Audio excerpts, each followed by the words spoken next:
one quick video. So I have recently received a message asking from one of the student.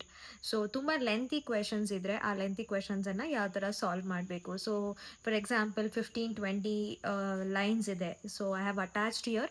So ಈ ತರ questions ಇದ್ದಾಗ ಈ questions ಅನ್ನ ನಾವು ಯಾವ ತರ ಸಾಲ್ವ್ ಮಾಡಬೇಕು, ಆ ಕ್ವೆಶನ್ಸ್ ಓದೋದ್ರಲ್ಲೇ ಟೈಮ್ ಹೋಗುತ್ತೆ ಅನ್ನೋ ಒಂದು ಕನ್ಫ್ಯೂಷನ್ಸ್ ಏನಿರುತ್ತೆ. So whenever you see a lengthy question, keep in mind, when you have a lengthy questions detail informations ಅನ್ನ ಪ್ರೊವೈಡ್ ಮಾಡುತ್ತೆ. ನಿಮಗೆ ಶಾರ್ಟ್ ಕ್ವೆಶನ್ಸ್ ಹೋಲ್ಸ್ಕೊಂಡ್ರೆ ಲೆಂತಿ ಕ್ವೆಶನ್ಸ್ ಅಲ್ಲಿ ಇನ್ಫಾರ್ಮೇಶನ್ಸ್ ತುಂಬಾ ಕ್ಲಿಯರ್ ಆಗಿರುತ್ತೆ. ನೀವು ಆನ್ಸರ್ಸ್ನ ಪರ್ಫೆಕ್ಟ್ ಆಗಿ ಚೂಸ್ ಮಾಡ್ಬೋದು.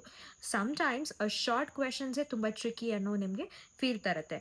ಸೊ ಶಾರ್ಟ್ ಕ್ವೆಶನ್ಸ್ ನೋಡಿದ ತಕ್ಷಣ ಕ್ವೆಶನ್ ಈಸಿ ಅಂತಾನು ತಗೋಬೇಡಿ, ಲೆಂತಿ ಕ್ವೆಶನ್ಸ್ ಅಂತ ಬಂದಿದ ತಕ್ಷಣ ಅದನ್ನ ನೀವು ಕಷ್ಟ ಅಂತಾನು ಕನ್ಸಿಡರ್ ಮಾಡಬೇಡಿ. ಸೊ ನೀವು ಅದಕ್ಕೆ ಏನು ಮಾಡಬೇಕಂದ್ರೆ, ಫಸ್ಟು ಎಲಿಮಿನೇಟ್ ಮಾಡೋ ಆಪ್ಷನ್, ಹೇಗೆ ಎಲಿಮಿನೇಟ್ ಮಾಡ್ಬೋದು 4 ಆಪ್ಷನ್ಸ್ ಅನ್ನೋದನ್ನ ನೀವು ಕಲ್ತ್ಕೊಂಡ್ರೆ, whether it is a lengthy question or whether it is a small questions, that will be helping you out. So ಯಾವ ಥರ ಮಾಡ್ಬೋದು? ಈಗ ಒಂದು ಲೆಂತಿ ಕ್ವೆಶನ್ ನೋಡಿದ ತಕ್ಷಣ ನೀವು ಲೆಂತಿ ಕ್ವೆಶನ್ಸಲ್ಲಿ 4 ಆಪ್ಷನ್ಸ್ ಇದ್ದೇ ಇರುತ್ತೆ.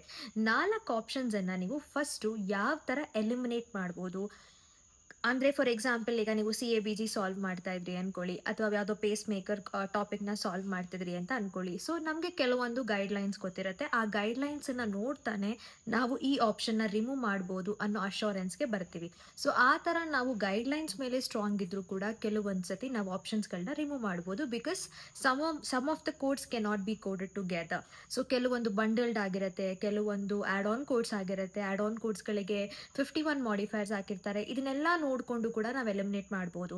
ಸೊ ಆದಷ್ಟು ನೀವು ಕ್ವೆಶನ್ಸ್ನ ಓದೋಕ್ಕಿಂತ ಮುಂಚೆ 4 ಆಪ್ಷನ್ಸ್ ಏನಿರುತ್ತೆ, just go and check all the 4 options which topic it comes under. ಆ ಟಾಪಿಕ್ ಯಾವುದು ಅಂತ ಫಸ್ಟ್ ನೀವು ಐಡೆಂಟಿಫೈ ಮಾಡಿದಾಗ ನಿಮಗೆ ಅಲ್ಲಿರೋ ಗೈಡ್ಲೈನ್ಸ್ ಏನು ಅಂತ ನೀವು ಫಾಲೋ ಮಾಡ್ಬೋದು. ಅದಾದಮೇಲೆ ನೀವು ಕ್ವೆಶನ್ಸನ್ನು ವೆರಿ ಕ್ವಿಕ್ ಆಗಿ ನೀವು ಬ್ರೀಫಾಗಿ ಹೇಗೆ ಓದಬೇಕು ಅನ್ನೋದನ್ನ ಪ್ರಾಕ್ಟೀಸ್ ಮಾಡಿಕೊಂಡ್ರೆ ನಿಮಗೆ ಲೆಂತಿ ಕ್ವೆಶನ್ಸ್ ಕೂಡ ತುಂಬ ಡೀಟೇಲ್ ಆಗಿ ಆನ್ಸರ್ ಸಿಗುತ್ತೆ. So again I am telling you, short questions ಯಾವಾಗಲೂ ಟ್ರಿಕ್ಕಿ ಆಗಿರುತ್ತೆ, ಅಷ್ಟು ಸಿಂಪಲ್ ಆಗಿರಲ್ಲ. ಅದೇ ಲೆಂತಿ ಕ್ವೆಶನ್ಸ್ ಬಂದಾಗ ನಿಮಗೆ ಡೀಟೇಲ್ ಇನ್ಫಾರ್ಮೇಷನ್ಸ್ ಇರುತ್ತೆ. So always do not skip your case studies or do not skip your the bigger questions. That gives you more information, but you have to learn how to solve it.